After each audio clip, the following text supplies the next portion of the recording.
5 កន្លែងនៅក្នុងវីដេអូហ្នឹងដែលពេញនិយមខ្លាំងជាងគេនៅក្នុងខេត្តកែបអញ្ចឹងអ្នកដែលគាត់បានទៅលេងខេត្តកែបគឺគាត់ได้រំលងជាមួយនឹង5 កន្លែងមួយហ្នឹងឯងដែលសារតែមានទេសភាពស្អាតអញ្ចឹងនៅក្នុងវីដេអូហ្នឹងគឺខ្ញុំមាន5 កន្លែងចង់មកបង្ហាញអ្នកនរគ្នាគឺសិតតែកន្លែងដែលពេញនិយមខ្លាំងៗហ្មងអញ្ចឹងបើសិនជាអ្នកនរគ្នាបានមកលេងខេត្តកែបហើយអត់បានមកតាមកន្លែងដែលខ្ញុំបានបង្ហាញនេះអាច share ទុកវីដេអូនេះបានទុកសម្រាប់ពេលដែលមានឱកាសបានមកលេងខេត្តកែបលើកក្រោយអាចមកតាមកន្លែងដែលខ្ញុំបង្ហាញនៅក្នុងវីដេអូនេះបានសិស្សឹងតែជាកន្លែងដែលមានទេសភាពស្អាតរបស់ញ៉ាំឆ្ងាញ់ៗហើយធូរថ្លៃទៀតហើយសម្រាប់អ្នកគេដែលចូលចិត្តញ៉ាំគ្រឿងសមុទ្រចង់ញ៉ាំគ្រឿងសមុទ្រកន្លែងណាដែលស្រស់ធូរថ្លៃហើយឆ្ងាញ់ខ្ញុំមានកន្លែងចាំមកណែនាំអ្នកទាំងគ្នាចឹងបើថាបានទៅដើរលេងដល់តំបន់សមុទ្រហើយបើថាមិនបានញ៉ាំគ្រឿងសមុទ្រដូចមិនកប់បីមួយខ្លួនឯងទេត្រូវអត់ហើយរយៈពេល2ថ្ងៃដែលខ្ញុំបានទៅកែបហ្នឹងចឹងកន្លែងទី1ដែលខ្ញុំទៅគឺកែប West ចឹងកន្លែងមួយហ្នឹងគឺមានបងប្អូនភាគច្រើនគឺគាត់បានស្គាល់ជាមួយនឹងកែប West ព្រោះកែប West គឺជាកន្លែងមួយដែលមានទេសភាពស្អាតខ្លាំងមែនតើរបៀបថាយើងគយគុណ view លក្ខណៈញ៉ាំកាហ្វេមើលទឹកសមុទ្រអីចឹងណានៅនេះសម្រាប់អ្នកគេដែលចូលចិត្តថតរូបអីហ្នឹងគឺទៅត្រូវហើយដោយសារតែទេសភាពស្អាតប៉ុន្តែសម្រាប់ប្រភេទតម្លៃ drink ក៏ដូចជារបស់ញ៉ាំវាយើងតម្លៃខ្ពស់បន្តិចដូចកាហ្វេមួយកែវដូចជា$4ហើយទឹកសុទ្ធមួយដបនេះគឺដូចជា$5តែបើយើងបកមកគិតពីទីតាំងទេសភាពក៏ដូចជាការរៀបចំរបស់គេយើងគិតថាវាស័ក្តិសមជាមួយតម្លៃមួយហ្នឹងឯងហើយកន្លែងគេហ្នឹងគេក៏មានជាការច្រៀង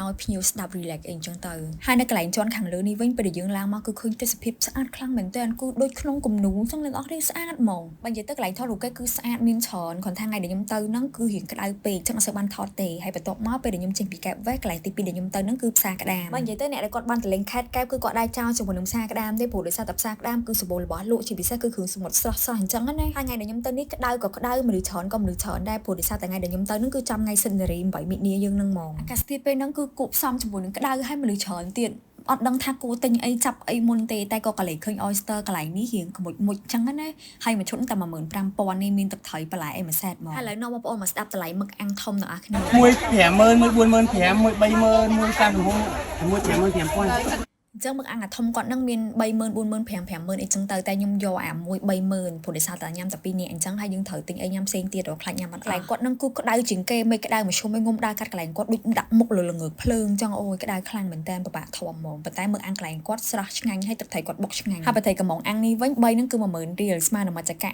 យាយទៅគឺឆ្ងាញ់ខ្លាំងសាច់ផ្អែមហើយបើកន្លែងនេះវិញរបៀបលក់គ្រឿងចៅហេគ្រឿងកាឈីវគ្រឿងខ្ទឹមជ្រូកអីអញ្ចឹងណាហើយបន្ទាប់ពីទិញហើយក៏អង្គុយនៅមាត់ឆ្នេរមកជួលកន្លែងគេអង្គុយញ៉ាំបាយថ្ងៃអញ្ចឹងហើយកន្លែងដែលខ្ញុំជួលនេះគឺមកកន្លែង20000រៀលបើនិយាយទៅមុខខ្ញុំពេលហ្នឹងគឺមិនសូវជាស្រស់បោះប្រហែលទេគឺថាដោយសារតែមុខគឺចង់ជាប់ហ្មងអ្នកនរគ្នាគឺក្តៅខ្លាំងមែនតើ sunscreen apply ចង់3ដងក៏អត់ទប់អត់ចង់ជាប់ដែរតែសំណាងវាក្តៅមែនប៉ុន្តែវាមានខ្យល់បើសិនជាអត់ខ្យល់ទៀតគឺចាប់ហ្មងអញ្ចឹងពេលដែលខ្ញុំញ៉ាំបាយថ្ងៃហើយខ្ញុំក៏បានទៅអត់តែងូតទឹកងូតអីហើយអញ្ចឹងកន្លែងទី3ដែលខ្ញុំទៅហ្នឹងគឺកាហ្វេលើភ្នំហើយបើនិយាយពីតម្លៃកាហ្វេលើភ្នំហ្នឹងវិញគឺយើងទទួលយកបានមួយកែវធំតែ$2អីទេហើយបើនិយាយពីទេសភាពគឺស្អាតពេលដែលខ្ញុំទៅហ្នឹងខ្ទង់ម៉ោង4កន្លះវាពងតែពេញតិចបដាហើយទេសភាពក៏ស្អាតដែរហើយបើកន្លែងអង្គុយគេវិញគឺមានច្រើនមានជាប្រភេទដូចរបៀបស្រៀងកញ្ចោះមានជាប្រភេទរឹងក៏ដូចជាតោងអីអញ្ចឹងណាអញ្ចឹងបងប្អូនទាំងគ្នាចង់អង្គុយកន្លែងណាក៏បានដែរហើយកន្លែងថតរូបអីមានច្រើនរបៀបហាក់ដូចកន្លែងនេះអញ្ចឹងរឹងពេលដែលយើងជិះទៅគឺយើងមើល view មាត់សមុទ្រមើល view ព្រៃភ្នំអីអញ្ចឹងនិយាយទៅស្អាតហើយត្រជាក់ទៀតហើយខ្ញុំភ្លេចបញ្ជាក់មួយទៀតពេលដែលយើងជិះឡើងកាហ្វេលើភ្នំហ្នឹងដូចជាអស់2000រៀលខ្ញុំអត់ដឹងថាម្នាក់1000ឬក៏2000ម៉ូតូមួយអីណាប៉ុន្តែមានគេអ្នកចាំយកលុយនៅហ្នឹង2000រៀលនៅខាងក្រោមហ្នឹងណាមានអីមួយយ៉ាងតាអស់តែ$2មកថតរូបឡើងចង់ពេញទូរស័ព្ទពេលនេះកន្លែងថតរូបគេស្អាតហើយបើមកចង់ពេលមកស្មុននេះអីពងពេញថតរូបស្អាតទេ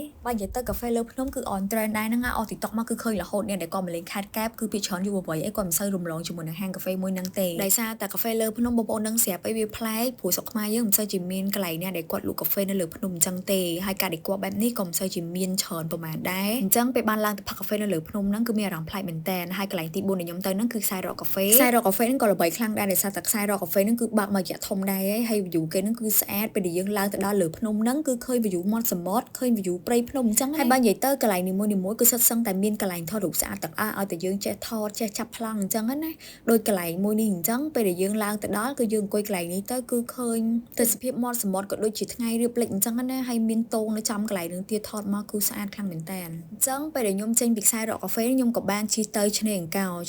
គឺជាទីតាំងទី5ហើយសម្រាប់ទីតាំងឆ្នេរអង្កោគឺជាទីតាំងដែលល្បីខ្លាំងដែរឥឡូវហ្នឹងគឺភាគច្រើនគឺគេទៅមើលថ្ងៃលិចនឹងអញ្ចឹងណាគេថាថ្ងៃលិចនៅនឹងស្អាតឆ្នេរសមុទ្រនៅនឹងស្អាតអញ្ចឹងទៅចង់នឹងថាឆ្នេរសមុទ្រនៅនឹងស្អាតមែនអត់ពេលដែលខ្ញុំទៅដល់នេះដូចជាខ្ទង់ម៉ោង5កន្លះអញ្ចឹងថ្ងៃវាលិចបាត់ទៅមើលទៅវាមិនសូវជាស្អាតណាស់ទេហើយសម្រាប់នៅលើឆ្នេរហ្នឹងវារៀងមានសម្រាប់តិចតួចវា